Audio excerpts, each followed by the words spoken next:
Hello दोस्तों, आपका स्वागत है यूट्यूब चैनल पर। आज की वीडियो में हम बात करेंगे फ्रिक्शन के बारे में। सबसे पहले मैं आपको एग्जांपल से स्टार्ट करना चाहूँगा। ये मान लीजिए हमारे पास एक बॉडी है, ये फिक्स सरफेस है, ये हमारे पास बॉडी है। अभी इस बॉडी का कुछ मास होगा, इस मास की वजह से एक नॉर्मल रिएक्शन आएगी, जिसे हम बोल देते हैं एन। इस बॉडी का कुछ मास होगा, जहाँ वेट होगा बोल देते हैं डब्ल्यू। अभी जब तक हम इस बॉडी के ऊपर कोई पुश या फिर पुल नहीं लगाते, जब तक हम इस बॉडी के ऊपर कोई पुश या पुल नहीं लगाते, तब तक ये बॉडी मूव नहीं करेगी, यानी कि P इज इक्वल टू 0 है। क्या इस केस में फ्रिक्शन फोर्स की वैल्यू आएगी? पहले मैं आपको इस बात का आंसर देना चाहूँगा। फ्रिक्शन बेसिकली आती क्यों है? ये देखिए, ये मैं बॉडी का एनलार्ज व्यू बना रहा हूँ। एक्चुअल में क्या होता है, जहाँ पर रफनेस होती है, मैं जूम करके ये व्यू बना रहा हूँ। एक्चुअल में क्या होता है, सरफेस रफ होता है, दोनों सरफेस रफ होंगे, ग्राउंड एंड बॉडी दोनों के सरफेस रफ होंगे, आपस में मैश हुए हैं। ओके, अभी मान लीजिए अभी हम इस बॉडी के ऊपर हॉरिजॉन्टल डायरेक्शन में P लोड लगा रहे हैं। कितना P लोड लगा रहे हैं, इसकी कुछ न्यूमेरिकल वैल्यू है। Late us assume that P dash. Okay, जब हम इसके ऊपर हॉरिजॉन्टल डायरेक्शन में लोड लगाएंगे तो आप अज्यूम करें ये वाले जो सरफेसेस है आपस में कांटेक्ट में आएंगे। ये वाले जो सरफेसेस हैं जिन्हें मैं अभी हाईलाइट कर रहा हूँ, वे ये वाले सरफेसेस जब आप हॉरिजॉन्टल डायरेक्शन में फोर्स लगाएंगे तब ये सभी सरफेसेस आपस में कांटेक्ट में आएंगे। जब जब ये सरफेसेस कांटेक्ट में आएंगे तब आप देखते जाना कि एक यहाँ पर नॉर्मल फोर्स लगेगी, एक यहाँ पर नॉर्मल फोर्स लगेगी। कौन सी फोर्स? नॉर्मल फोर्स लगेगी, यहाँ पर नॉर्मल फोर्स लगेगी। इसी तरह से नंबर ऑफ रफनेस होगी। यहाँ पर तो मैंने सिमेट्रिक अरेंजमेंट लिया ना रफनेस का, एक सिंपल जो मॉडल है जो आपको समझाने के लिए। एक्चुअल में रफनेस तो इतनी सिमेट्रिक नहीं होगी, जितनी भी रफनेस होगी उनकी वजह से नॉर्मल रिएक्शन इस तरह से लगेगी। इन नॉर्मल रिएक्शन का एक हॉरिजॉन्टल कंपोनेंट होगा, इन नॉर्मल रिएक्शन का एक हॉरिजॉन्टल कंपोनेंट होगा, इन नॉर्मल रिएक्शन का एक हॉरिजॉन्टल कंपोनेंट होगा, इन नॉर्मल रिएक्शन का एक हॉरिजॉन्टल कंपोनेंट होगा।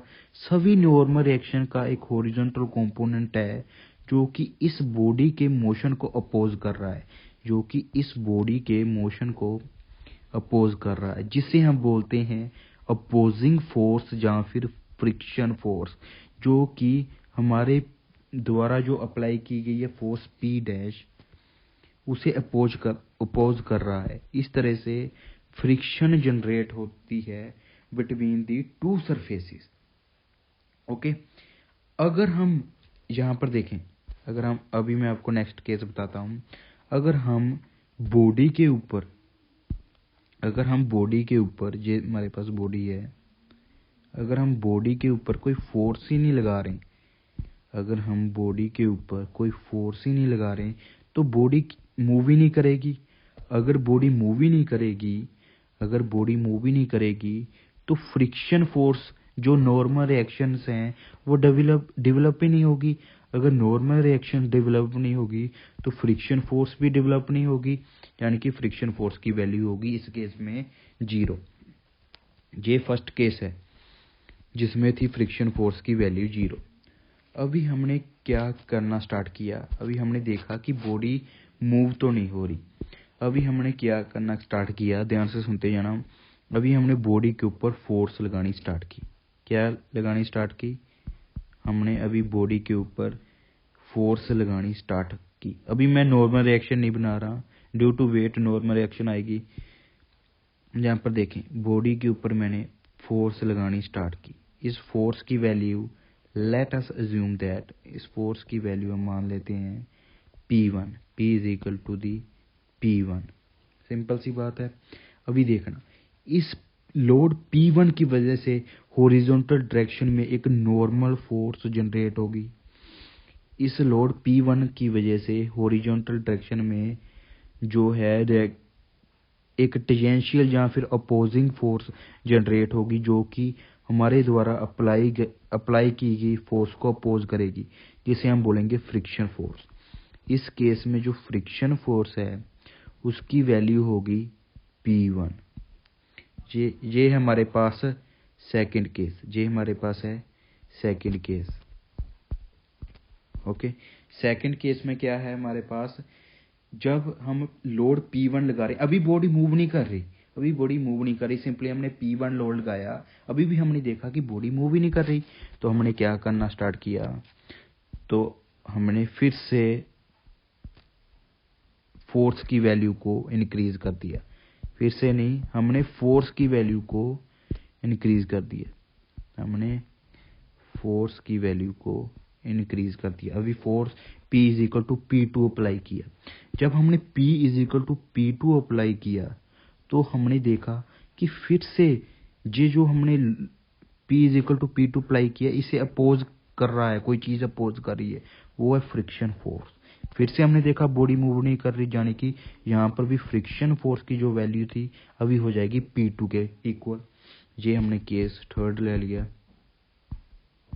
ये हमारे पास केस आ चुका है थर्ड। ओके, सॉरी यहाँ पर सिलेक्ट नहीं हुआ था, ये हमारे पास केस थर्ड आ चुका है। अभी हमने क्या किया, अभी हमने ज़्यादा फोर्स लगानी स्टार्ट कर दी। अभी हमने हमने देख लिया है कि बॉडी मूव ही नहीं कर रही, तो अभी हम क्या करेंगे, ज़्यादा फोर्स लगानी पड़ेगी क्योंकि बॉडी को हमने मूव कराना है। तो हमने क्या किया, उसी बॉडी के ऊपर अभी हम ज़्यादा फोर्स लगाएंगे क्योंकि हमने बॉडी को मूव कराना है। P इज इक्वल टू, अभी हमने P3 अप्लाई किया। जब हमने P is equal to P3 apply किया, उस समय देखना कि बॉडी जस्ट मूव करना स्टार्ट कर गई। क्या, अभी मूव नहीं करी, यानी कि जस्ट मूव करना स्टार्ट हुआ, बॉडी का जस्ट मोशन स्टार्ट हो चुका है। अभी बॉडी का जस्ट मोशन स्टार्ट हो चुका है, बॉडी का जस्ट मोशन स्टार्ट हो चुका है। इस केस में फ्रिक्शन फोर्स की जो वैल्यू होती है, जब हम लोड अप्लाई करते हैं बॉडी के ऊपर, जब बॉडी जस्ट मूव करना स्टार्ट कर जाए, उस समय जो फ्रिक्शन फोर्स की वैल्यू होती है μs/n। उस समय फ्रिक्शन फोर्स की वैल्यू, अभी मैं आपको ये नहीं बताना चाहता, उस समय फ्रिक्शन फोर्स की वैल्यू होती है, उस समय हमारे पास फ्रिक्शन फोर्स की वैल्यू होती है Fmax। उस समय हमारे पास फ्रिक्शन फोर्स की वैल्यू होती है Fmax। Fmax क्या होती है, उसकी एक न्यूमेरिकल वैल्यू होती है या फिर एक हमारे पास रिलेशन होता है, वो आपको आगे पता चल जाएगा। यानी कि जहाँ तक पता चल गया, जब बॉडी जस्ट मूव करना स्टार्ट कर जाए, उस समय हमारे पास फ्रिक्शन फोर्स की वैल्यू मैक्सिमम होती है। वो मैक्सिमम वैल्यू मैं आपको बताऊंगा आगे। अभी देखना, जब यहाँ पर एक मेन टर्मिनोलॉजी आती है, जब बॉडी जस्ट मूव करना स्टार्ट कर जाए, जब बॉडी जस्ट मूव करना स्टार्ट कर जाए, उस समय जो बॉडी का मोशन होता है उसे हम बोलते हैं इम्पेंडिंग मोशन। कौन सा, इम्पेंडिंग मोशन, उसे हम बोलते हैं इम्पेंडिंग मोशन। कौन सा मोशन, इम्पेंडिंग मोशन। जब बॉडी जस्ट मूव करना स्टार्ट कर जाए, उस समय हम मोशन को बोलते हैं इम्पेंडिंग मोशन। ये मेन बात है, जब बॉडी जस्ट मूव करना स्टार्ट कर जाए उसे हम बोलते हैं इम्पेंडिंग मोशन। जैसे इस केस में हो रहा है, बॉडी जस्ट मूव करना स्टार्ट करके हमने इतना का लोड अप्लाई कर दिया। ये केस हमारे पास हो चुका है फोर्थ। ओके, ये हमारे पास केस हो चुका है फोर्थ। अभी मैं आपको इसे, जो सभी एग्जांपल मैंने आपको दी, इसे मैं with the help of graph आपको बताना चाहूँगा। यहाँ पर देखना,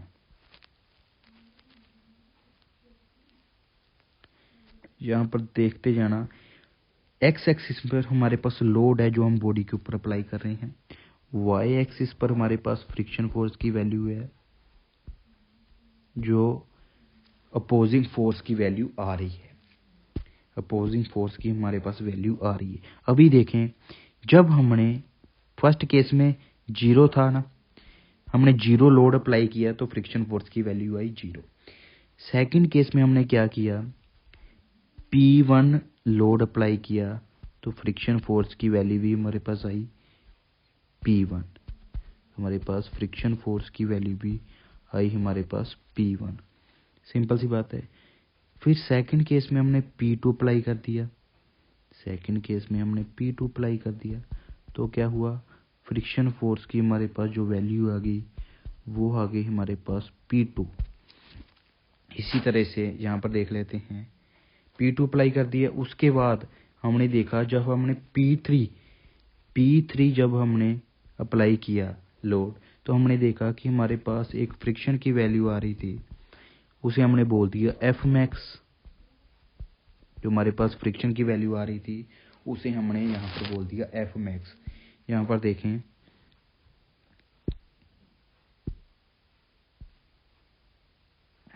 यहाँ पर यानी कि यहाँ पर हमें ये लीनियर ग्राफ है, ये लीनियर है। यहाँ पर देखें, जैसे जैसे लोड हम इंक्रीज कर रहे हैं, जैसे जैसे हम लोड को इंक्रीज कर रहे हैं, फ्रिक्शन की वैल्यू इंक्रीज हो रही है। एक समय ऐसा आता है कि बॉडी जस्ट मूव करना स्टार्ट कर जाती है, उसे हम बोलते हैं इंपेंडिंग मोशन। उस समय जो फ्रिक्शन फोर्स की वैल्यू आती है वो मैक्सिमम फ्रिक्शन होती है, वो वाला पॉइंट है, ये वाला पॉइंट। ओके, यहाँ पर फ्रिक्शन फोर्स की वैल्यू मैक्सिमम।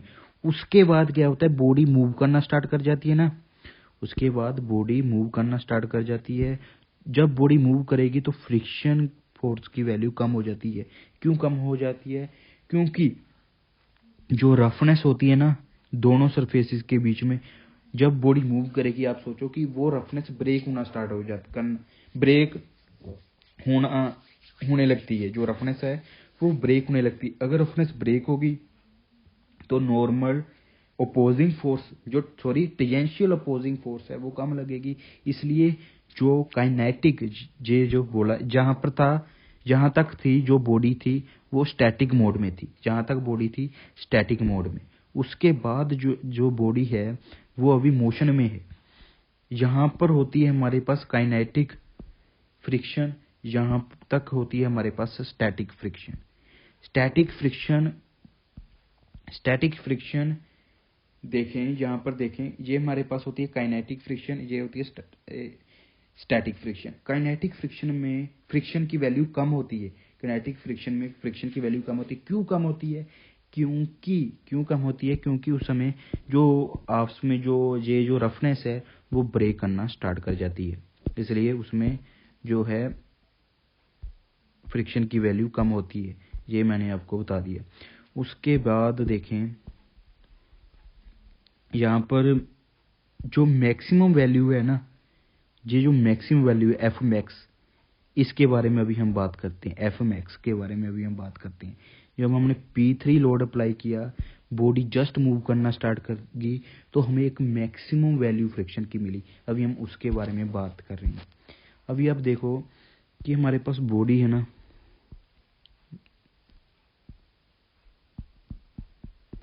बॉडी है, इसके ऊपर कौन कौन सी फोर्सें लग रही हैं। एक तो नॉर्मल फोर्स लगेगी ड्यू टू वेट, एक due to the load, maximum load.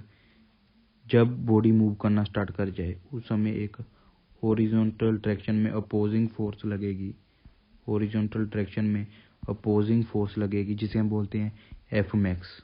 Okay, अभी आप देखो एफ मैक्स, आप देखो जितना ज्यादा, यहाँ पर मैं लिखता हूँ एक रिलेशन, एफ मैक्स जो एफ मैक्सिमम है, जो एफ मैक्सिमम फ्रिक्शन फोर्स है, एफ मैक्स जो वो directly proportional to normal reaction है।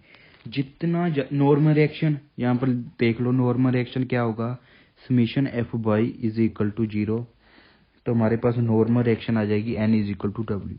यानी कि इस केस में हमारे पास normal reaction is equal to weight के आ जाएगी। यानी कि यहाँ पर देखो फ्रिक्शन, ये जो मैक्सिमम फ्रिक्शन की वैल्यू है वो डायरेक्टली प्रोपोर्शनल टू n है। जितना ज्यादा n यानी कि वेट होगा उतनी ज्यादा फ्रिक्शन फोर्स की वैल्यू होगी। ये तो हमें पता चल रहा है, जितना ज्यादा वेट होगा उतनी ज्यादा हमें फोर्स लगानी पड़ेगी, जितनी ज्यादा फोर्स लगानी पड़ेगी उतनी ज्यादा अपोजिंग फोर्स जनरेट होगी, ओके, इसलिए जहां पर लिखा है F max is directly proportional to N, यानी कि जितना ज्यादा वेट उतनी ज्यादा हमें फोर्स अप्लाई करनी पड़ेगी, उतनी ज्यादा reactive force F max generate होगी। उसके बाद F max is also, F max, जो एफ मैक्स है यहां पर देखो, अभी मैं डायरेक्टली प्रोपोर्शनल का साइन हटाऊंगा तो हमारे पास एक कांस्टेंट आ जाएगा, इसे हम बोलेंगे म्यू एस। ये है स्टैटिक कोफिशिएंट ऑफ फ्रिक्शन। ये भी काफी फैक्टर पर डिपेंड करता है, टेम्परेचर पर डिपेंड करता है, प्रेशर पर डिपेंड करता है, मटेरियल्स पर डिपेंड करता है, काफी फैक्टर्स पर ये डिपेंड करता है। दोनों सरफेस के बीच में ड्राई कंडीशन है या फिर वेट, उस पर डिपेंड करता है। ओके, मगर हम फॉर द एनालिसिस पर्पस एक फिक्स कंडीशन के लिए, मैंने क्या बोला, फॉर द एनालिसिस पर्पस एक फिक्स कंडीशन के लिए म्यू एस को कांस्टेंट मानेंगे, मगर एक्चुअल में कांस्टेंट नहीं होता। फॉर द एनालिसिस पर्पस हम एक फिक्स्ड कंडीशन के लिए म्यू एस को कांस्टेंट मानेंगे फर्दर। ओके, यहाँ पर देखें, अभी मैं लिख देता हूँ फिर से, हमारे पास आ चुकी है एफ मैक्स को हम बोलते हैं F friction force limiting value. क्या? Limiting value of friction. ये होती है हमारे पास लिमिटिंग या फिर maximum value of friction mu S into N. Okay, अगर बॉडी मूव कर रही है तो आप म्यू एस की जगह यूज करेंगे म्यू के। म्यू के होता है kinetic coefficient of friction. Mu S यहाँ पर मैंने पहले भी आपको बता दिया, ऑलवेज ग्रेटर देन दी म्यू के, क्योंकि उसका भी मैंने आपको रीजन बता दिया, क्योंकि रफनेस ब्रेक हो जाती है। ये जो है मैक्सिमम वैल्यू ऑफ फ्रिक्शन है। अभी मैं आपको एक प्रॉब्लम बताऊंगा, उसके बाद हम इस वीडियो को ऑफ कर देंगे। एक प्रॉब्लम हम जहाँ पर सोल्व करने की कोशिश करेंगे, जहाँ पर देखें ये बॉडी है। अभी मैंने क्या किया, इस बॉडी के ऊपर मैं फोर्स लगा रहा हूँ 20 न्यूटन। अभी मैं इस बॉडी के ऊपर फोर्स लगा रहा हूँ 20 न्यूटन। मैंने आपको इस जो बॉडी है इसका मैंने आपको मास दे दिया है, इसका मैंने आपको मास प्रोवाइड कर दिया है 50 kg, और स्टैटिक फ्रिक्शन मैंने आपको दे दी है 0.5। ओके, स्टैटिक फ्रिक्शन भी दे दी। अभी मैं आपको बोल रहा हूँ calculate the value of friction force between the block and the surface, between the block and the surface. आप ये कैलकुलेट करें।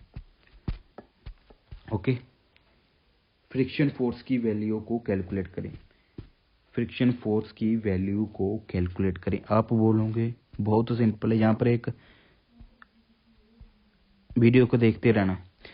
फ्रिक्शन फोर्स की आप बोलोगे mu S into N. N होता है डब्ल्यू के बराबर 0.5, N is equal to the W होता है एम इंटू जी 9.81।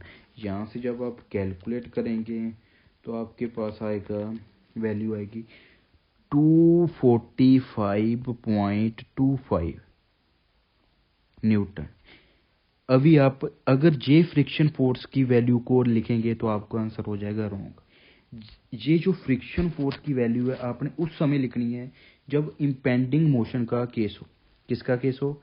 जब इंपेंडिंग मोशन का केस हो। जब इंपेंडिंग मोशन का केस हो उस समय आपने ये कैलकुलेट करनी है। क्या यहाँ पर इंपेंडिंग मोशन का केस है? क्योंकि आप देखें कि अप्लाइड जो फोर्स है वो 20 किलो न्यूटन है।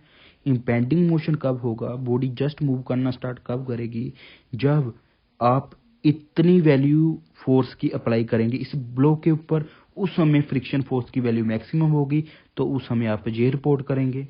मगर जो अभी मैंने आपको केस दिया, इस केस में जो आप फोर्स अप्लाई कर रहे हैं वो 20 न्यूटन है, यानी कि इस समय जो अपोजिंग फोर्स जनरेट होगी, इस समय जो अपोजिंग फोर्स जनरेट होगी वो मैक्सिमम नहीं होगी, वो सिंपली इक्वल होगी मैग्नीट्यूड में मगर ऑपोजिट होगी डायरेक्शन में।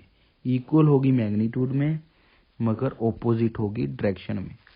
यहाँ पर जो फ्रिक्शन फोर्स की जो वैल्यू हमारे पास आएगी वो आएगी 20 न्यूटन। यहाँ पर ये बात का ध्यान रखना है।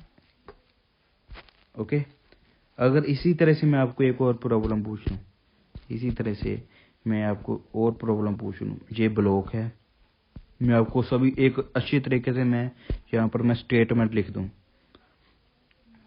ये हमारे पास बॉडी है, इसका जो मास है वो 100 kg है, जो है जिसका मास 100 kg है।